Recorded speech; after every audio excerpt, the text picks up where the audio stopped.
Welcome to the Content Amplified podcast, brought to you by Masset. Our goal is to help you get more from your marketing content. Each episode is a 10 to 15 minute interview with industry experts that share amazing insights to help you squeeze as much juice from your content as you possibly can. Here's today's interview. Welcome back to another episode of Content Amplified. Today, I'm joined by Sara. Sara, welcome to the show.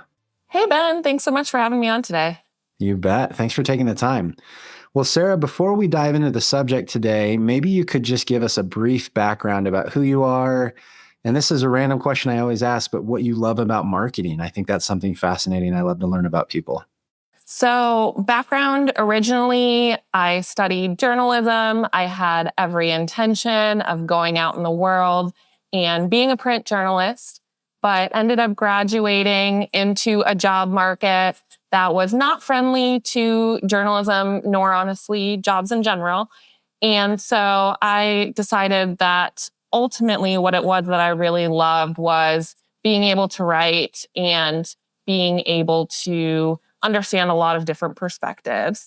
And so I started my career in a really great role at United Airlines as a copy editor and spent a lot of time working on marketing content for website, email, ended up being in a space where I had the privilege of being promoted and managing a brand design team as well. And so we were overall handling a lot of what customers would see in different web channels, email channels, kind of throughout things, and really liked that work.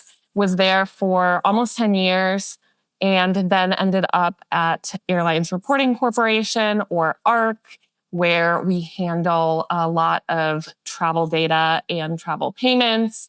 And in that space, I've been able to have similar expertise, but brought into also handling how marketing intersects with corporate communications, social media, a lot more interesting things on the visual side. And so what I think I really like about marketing is being able to get into the details of what will make people really connect with your brand or what you're offering. I love that you can turn that into a story and a conversation. And I think from my more artistic and journalism background, there just is such a home for some of that in the work as well. I love it. That's awesome.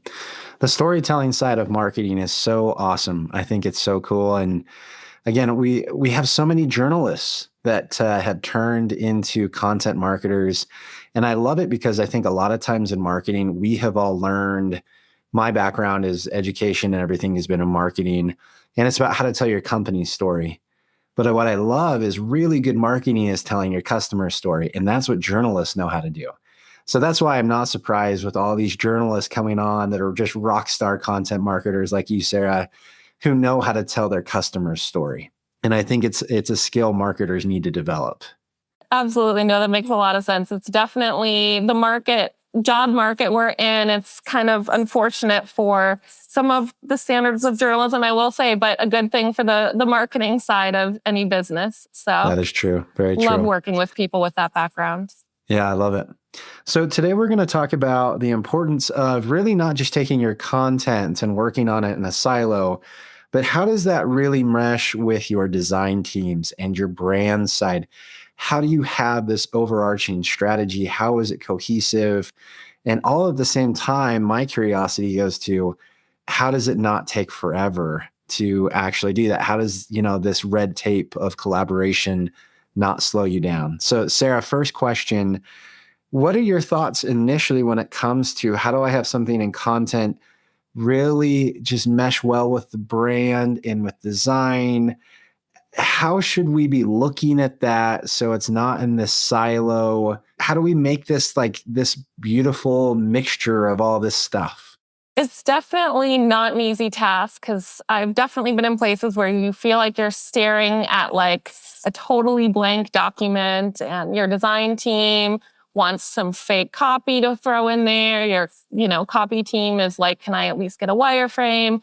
And I think one of the biggest things is just making sure you're aligned first on what is the outcome that you want to have from this marketing asset, marketing campaign, making sure you ask all the questions on both the copy and design side to really understand like what will success look like with this overall initiative. And I think a lot of it too is just making sure that your designers and your writers are developing relationships where they can build off of each other. I've seen some of my favorite copy come from designers and some of my favorite design ideas come from copywriters. And so there just has to be that understanding of being able to suggest ideas, critique ideas. I think to be in that space too, there is certainly an element of needing to be somewhat decisive. I say somewhat decisive, a little bit of an oxymoron, but being decisive in figuring out what are some really great suggestions that I can offer and thinking through how you're going to be able to pitch those in a way that speaks to how you're really going to accomplish the goals that have been communicated to you by the team that's working with you on this, or a need that you're proactively considering and reaching out to. So I would say overall, it's definitely just understanding each other, building the relationships, having some confidence in the skills that you've built up, or having a really great mentor who can support you in creating that confidence. I love it. That makes perfect sense. So when you're actually creating content, you mentioned it before, where does it start? So for you, what's the ideal scenario? Does it start in brand? Does it start in design? Does it start in content? Is it different depending on the piece or the outcome? Where should this machine get kicked off? Well, I do think, having been close to the brand side, I think there is an element often of starting from there and sort of knowing the rules, but also then having confidence. So, is this actually a good place from the creative side to break some rules? Like, is that appropriate? So I actually think, if anything, it starts from making sure both your copy side and your design side are really immersed in the brand. If you're a big enough company to have a brand team, fantastic. If you're not, sometimes it might mean taking a look and creating your own brand guidance and just having that starting place. It can be both a limit, but I think sometimes when you're looking at that blank page, a limit can be good and a limit can actually lead to more expansive things. But I've seen, honestly, both places can be a great place to start. Oftentimes I've seen, someone has a copy idea they throw at the wall, and that will really get the designer going. Sometimes the designer might be able to say, I think this campaign should be, more gamified. Maybe we need to have multiple touch points in this. And I visually see people, not just buying products, but earning tokens, or I see people planning their vacation as part of this campaign. And so I really think either can start. And so that is both a challenge, but I think creates opportunity from both sides to be able to take the lead. Love it. So when these groups are working with one another, regardless of where it starts, how would you recommend they work to portray the vision of what they're trying to accomplish? They've got this idea. How do they get that to translate to the other person? And then on the flip side, let's say there are needs for feedback or criticism or things like that. How do these groups work together in a really collaborative manner to accomplish the overall objective? Yeah. To be honest, I think a huge part of it is aligning with where your content requests, marketing requests are coming from, and being able to build a level of trust. I've really found that when at that leadership level, you're receiving that kind of trust and that knowledge that you will work within the brand, a lot of times ideas become less about having to perfectly pitch them and more able to speak a little bit more for themselves. I think a lot of it too is bringing people into the circle to help you build on ideas. I get the best pleasure when I'm able to see a design manager support another designer in just coaxing out a little bit more of their idea, or able to see one copy editor who is newer to the company and just has a fresh perspective bring that out. So a lot of what I think about too, even when I've been fortunate enough to be able to hire teams, is think through, how do you set people up who have very different approaches and very different mindsets? Because having that and creating a little bit of that, I've never thought of that, what about this dichotomy, just ends up creating a much better product. You kind of have to question each other. I love it. I love it. You kind of stole my next question already. I was going to ask, how do you train these teams to be better? But you provided really good feedback there. So I'll jump to the next question even. When it comes to improving by looking at data and getting feedback from the requester and things like that, how do you keep everyone in the loop? You know, because sometimes it's so easy to get a request, everyone works on it, fulfills it, it gets shipped, and then it's forgotten and you're on to the next thing. How have you overcome that struggle to keep everyone in the loop when it comes to data, performance, even just feedback in general? I think oftentimes just that loop of, okay, we got this out the door. How did this actually do and what we can learn from it? That can be a hard thing to close. And so I found that kind of two different ways I've approached it. One is to kind of take a look at these different campaigns or pieces of collateral, just at that campaign level, and make sure you're sitting down with folks and asking, where did this go well? Where even in the process could we have done things better? And making sure that just those results are shared out to everyone who needs to hear them, everyone who's part of the process. And I also try and look for my team at sort of the overall outcome and analytics on a monthly basis. And so for my team now, we have someone wonderful on our team who captures what are our email open rates, click-throughs, how is our social performing? We pull what media we showed up in, and is this the right media? And really share that out. We're at a small company, but with almost everyone we work with, to just show where we're showing up in terms of value and try and measure are we getting better? Are we doing the right things? It's easy to think that sometimes content marketing, it's words and visual, so it might be fluffy, but I honestly get the most joy from being able to see where you have numbers and move the needle. So I think to your point too, there is also something to be said for that anecdotal feedback, both from internal and external customers.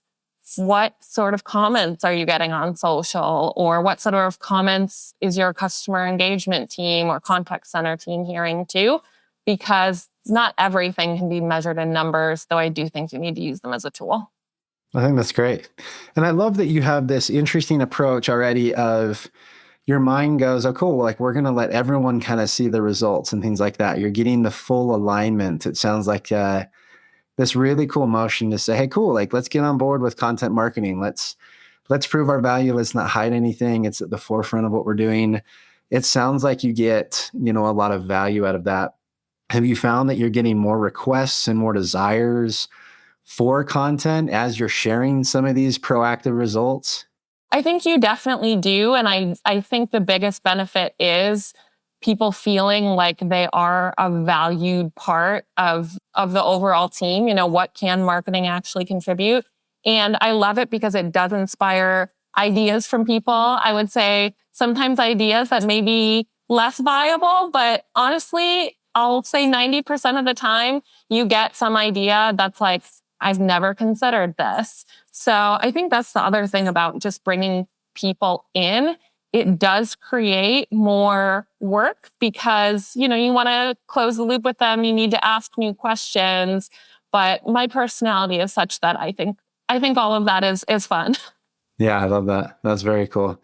Yeah, I think there's some, even those crazy ideas, I think that there's some like really valuable opportunities to say, you know what, that's such a cool idea. And there's lots of fun things about it. But what if we go in this direction? Or what if we do that? Like there's obviously, it sounds like you have a really healthy way of potentially accepting versus refining some of those directions without shooting people down and things like that, which is really helpful as well. So I love it. All right. Any final recommendations? You've managed these teams, you've seen all sides of it. Any thoughts that you would want to just last pieces of advice to really have this cohesive brand, content, design synergy? I think the last thing I would just say is two pieces to think on is making sure you understand your customer, but also think about how you really protect the valuable creative resources you have. So always trying to balance, how do we get out there? How do we actually talk to people who are our customers? Can you listen in to contact center calls with that being known to the person on the other side? But also just making sure you're giving your content teams the rest they need, the feedback they need, the support they need so that they aren't burning out.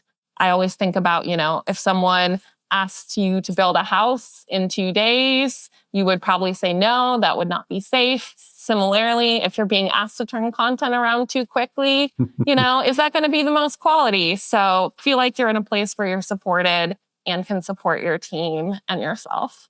I love it. I love it. Well, Sara, I've learned so much. Thank you so much for the time today. If anyone wants to continue the conversation, how can they connect with you online? Absolutely. Happy to have people find me on LinkedIn, shoot me a message to Sara Hetland. And yeah, Ben, I really appreciate the conversation too. Love it. Appreciate it. Have a great rest of your day. Thanks for the time. You as well. Take care. Thank you for listening to the Content Amplified podcast. Please subscribe and leave us a review. And for additional ways to get more out of your content, visit our website at getmasset.com. That's getmasset.com. And tune in next time to the Content Amplified podcast.